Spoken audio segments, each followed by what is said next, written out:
You've been waiting for something that isn't coming. The love that would finally complete you, where another person's presence fills the emptiness you've carried since before you had words for empty. Where being loved means never being alone again, never feeling the particular terror of your own separate existence, never facing the cold fact of having to construct meaning in a universe that doesn't provide it. You've been searching for this love in every relationship, measuring every partner against its template and finding each one lacking. But the lacking isn't in them. The love you're looking for doesn't exist. It was never going to exist. And the searching for it has been preventing you from receiving the love that actually does. There's a fantasy you've carried so long it feels like need. The fantasy of being fully known and fully accepted, of someone whose presence answers the existential questions that keep you up at night, of a love so complete that it resolves the fundamental incompleteness of being human.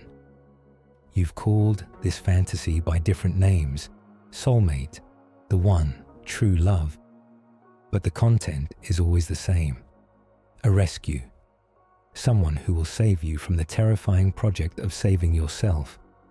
And every time this rescue fails to arrive, every time another relationship reveals itself to be merely human, you feel the disappointment you've been training yourself to feel since you first learned to hope for the impossible. You've noticed something about the love you've actually experienced. It's wonderful and it's limited. It's nourishing and it's not enough. It fills certain needs and leaves others untouched. The people who love you are capable of presence and also absence, understanding and also misunderstanding. They're with you and they're separate. They meet you and they miss you. And in this gap between what they offer and what you want, you've located evidence of their inadequacy. But the inadequacy isn't theirs. It's in the template you're measuring them against. A template designed for a love that exists only in fantasy. Kierkegaard understood the human desire for completion through another. He saw how we look to love to solve problems that love cannot solve. The problem of existing, the problem of meaning, the problem of standing alone in a universe that doesn't confirm our significance.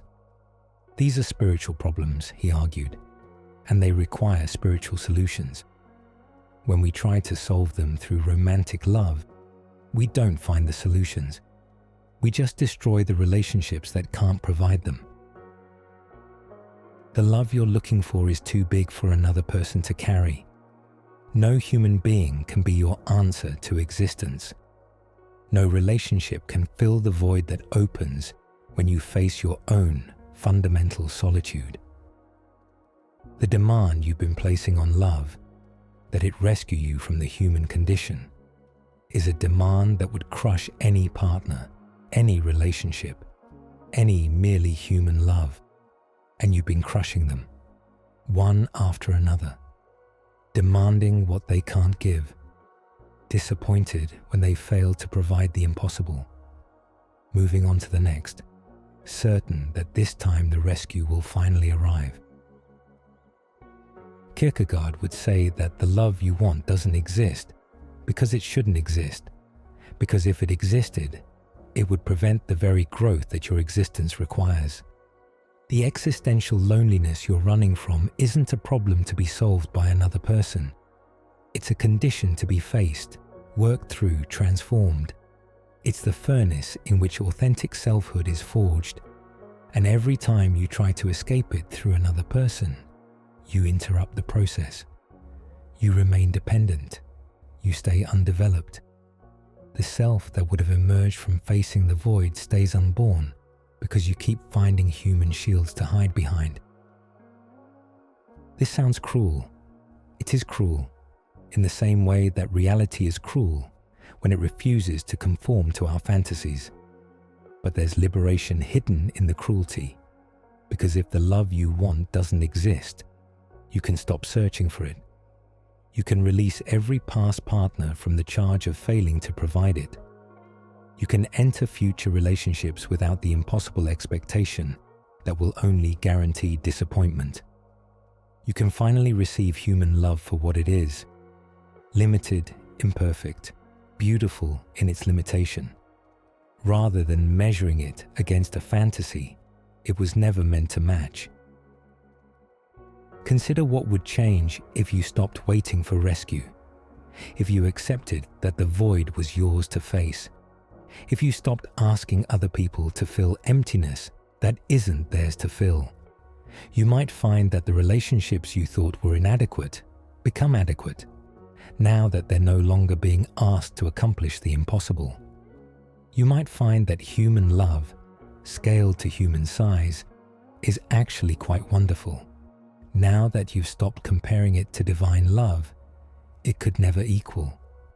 You might find that the loneliness you've been running from, faced directly, isn't as terrifying as the running made it seem. Kierkegaard's insight was that spiritual problems require spiritual solutions. The emptiness at your center, the void that no human love can fill, is there for a reason. It's calling you towards something that relationship cannot provide. Your own authentic existence, forged through facing what can't be faced by anyone else for you. This is not pessimism about love. It's clarity about what love can and cannot do. Love can accompany you to the edge of the void. It cannot jump in for you.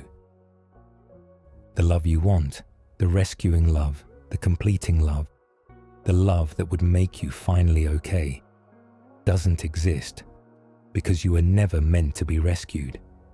You are meant to develop, to grow, to face the existential facts of your existence and forge from them a self that doesn't need rescuing. The very wanting of that love is a form of avoidance, a sophisticated way of not doing the work that's actually required. This doesn't mean love is worthless. It means love is limited, and limitation isn't failure. Human love is one of the most precious things available to human beings. It just isn't the solution to the human condition. It's a companion in the human condition, a fellow traveler on a journey that each person must ultimately walk alone. And this companionship, once you stop asking it to be rescue, might be exactly what you need. Not the love you want, the love that exists, human, imperfect, limited, real. Kierkegaard wasn't against love. He was against the fantasy of love that prevents us from either loving well or developing fully. And he was pointing toward a harder but more honest possibility, that the completion you're seeking in another is completion you can only find in yourself, not through isolation, through the spiritual work of becoming that no relationship, however wonderful, can do for you.